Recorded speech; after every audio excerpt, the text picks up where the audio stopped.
string နဲ့ပတ်သက်တဲ့ built-in function တွေထဲမှာဘာထပ်ရှိလဲဆိုလို့ရှိရင်တော့ to uppercase ဆိုတဲ့ built-in function ရှိရယ် to lowercase ဆိုတဲ့ built-in function ရှိတယ်။ဒါဆိုလို့ရှိရင်ဒီနှစ်ခုရဲ့အသုံးပြုပုံအသုံးပြုနည်းကိုကြည့်ကြည့်မယ်နော်။ဒါဆိုရင်ဒီမှာကြည့်ကြည့်အောင် string txt ဒါဆိုရင်အရှိက string ဆိုတာက data type ဖြစ်တယ် txt ဆိုတာက variable name ပြီးသွားရင်အနောက်မှာ equal to ခံထားတဲ့ equal to ဆိုတာက assignment operator ကိုဆိုလိုတာပေါ့နော်ပြီးသွားရင်သူ့ရဲ့နောက်ဘက်မှာ hello world ဆိုတဲ့စာသားကိုတင်ထားပေးတယ်ဒါဆို hello world ဒီ string စာသားဖြစ်တဲ့အတွက်သူ့ကို double quote ထဲမှာထည့်ပြီးတော့မှရေးပေးရမယ်ဒါဆို txt ဆိုတဲ့ variable ထဲမှာ hello world ဆိုတဲ့စာသားကိုထည့်ပြီးတော့မှ store တင်ထားတယ်ဒါဆိုလို့ရှိရင်အခုလက်ရှိတင်ထားတဲ့ string စာကြောင်းဒီ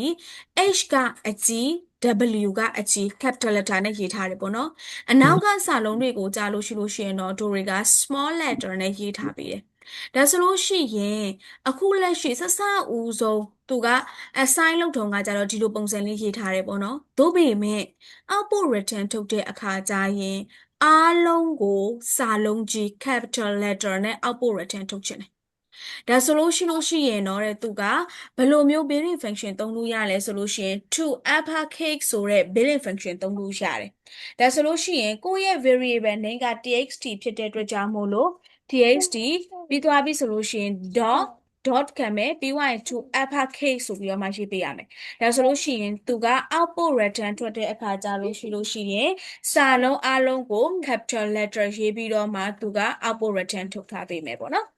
ဒါဆိုလို့ရှိရင်အကယ်၍များ output return ထုတ်တဲ့အခါကျရင်small letter ပေါ့နော်စာလုံးသေးတွေနဲ့ကြီးပဲ output return ထုတ်ချင်တယ်အဲ့ဒီခါကျလို့ရှိရင်သူသုံးပေးရမှာက to lower case ဆိုပြီးတော့မှ